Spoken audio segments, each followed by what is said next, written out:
Hi అండి, అందరు బాగున్నారా? ఈరోజు మా చిన్నప్పుడు మా అమ్మ వండేది ఒక కూర, అదంటే నాకు చాలా ఇష్టం. బూందీ కూర. అది ఏ విధంగా వండాలో, మనం ఏ విధంగా చేయాలో మీకు చూపెడతాను. ఓకే, చూద్దాం రండి. మొదట స్టవ్ మీద కడాయి పెట్టి నూనె పోసి అందులో జీలకర్ర ఆవాలు వేసేసి, ఆ తర్వాత పచ్చిమిర్చి వేసి, ఉల్లిపాయలు పచ్చిమిర్చి వేసి ఎర్రగా గోలిన తర్వాత కరివేపాకు వేసుకోవాలి. ఫస్ట్ అయితే ఉల్లిపాయ పచ్చిమిర్చి వేసుకొని ఎర్రగా గోలనివ్వాలి. గోల్డ్ కలర్ వచ్చేసేదాకా గోలనివ్వాలి.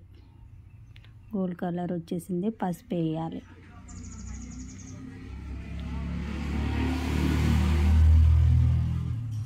పసుపు వేయాలి. తర్వాత అల్లం వేసేసి, అల్లం వేసిన తర్వాత పచ్చి వాసన పోయేటట్టు బాగా గోలివ్వాలి.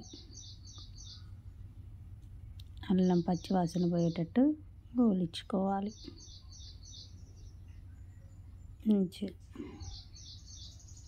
పచ్చి వాసన పోయేటట్టు గోలియాలి. తర్వాత ఒక గిన్నెలో వాటర్ తీసుకొని, కొనుక్కొచ్చిన బూందీకి వాళ్ళు ఉప్పు కారం కలుపుతారు కదా, దీంట్లో మళ్ళీ తేడా వస్తుంది. మనం వండేటప్పుడు టేస్ట్ ఉండదు. నీళ్ళల్లో కారా పోసేసి మంచి కడగాలి. కడిగి దాన్ని పోపుకేసేసుకోవాలి. మొత్తం మంచిగా ఉప్పు కారం అంతా పోయి తేడా ఉండేటట్టు కడుక్కోవాలి. కడిగి వేసేసి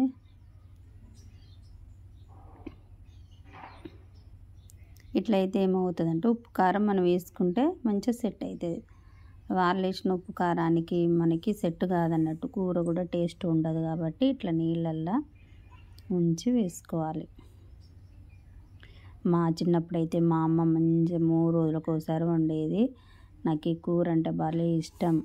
ఒక చపాతీకి తినవచ్చు, పూరికి తినవచ్చు, ఇది అన్నంలో తినవచ్చు. మంచిగా మామూలుగా కలపాలండి, ఎట్లా పడితే అట్లా కలపొద్దు. ఇట్లా పొడి పొడి పొడి పొడిలాడేటట్టు మంచిగా బూందీలాగా ఊపడేటట్టు మంచిగా కలపాలి.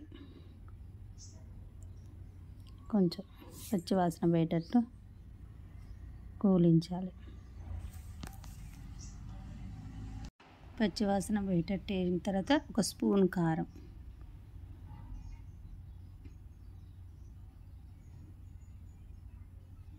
ఒక స్పూను ఉప్పు, ఎందుకంటే మేము కారంలో ఉప్పు వేసి పెట్టాం కాబట్టి సరిపడా ఇస్తాను.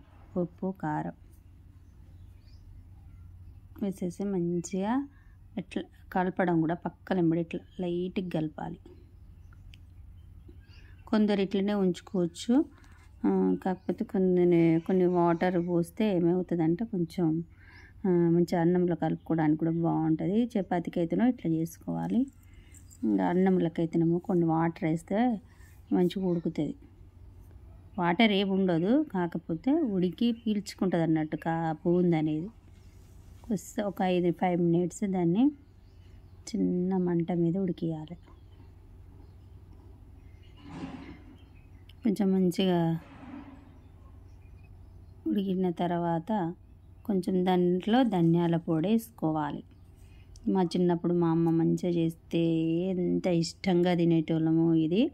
ఎందుకంటే మా నాన్న మంచిగా కార కొనుక్కొచ్చేది, కానీ ఇప్పుడు అంత టేస్ట్ ఉండట్లేదు. ఎంత వండినా కూడా అప్పుడు ఉన్న కారకి ఇప్పుడు షాపులలో ఉన్న కారకి ఉంటుంది. మన ఇంట్లో చేసుకునే దానికైతే మనం కారం కలపాల్సింది ఉండదు కాబట్టి అప్పుడప్పుడు చేసుకొని మంచిగా ఉంటుంది. దాంట్లో ఉప్పు కారం కలపకుండా ఉంచుకోవాలి. ఇక ఈ విధంగా అయితే కొంచెం దగ్గరికి అయ్యేటట్టు కొంచెం మంట ఎక్కువ పెట్టాలి. ధనియాల పొడి వేసిన కదా ఒక 5 మినిట్స్ అయితే ఉంచేయాలి.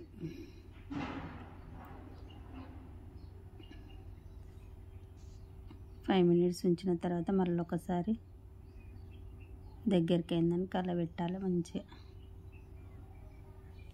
ఓకేనండి, ఇట్లా వండుకొని మీ పిల్లలకు పెట్టండి. ఓకేనండి, మరి నా వీడియో మీకు నచ్చినట్లయితే లైక్ చేసి సబ్స్క్రైబ్ చేయండి. బాయ్ మరి.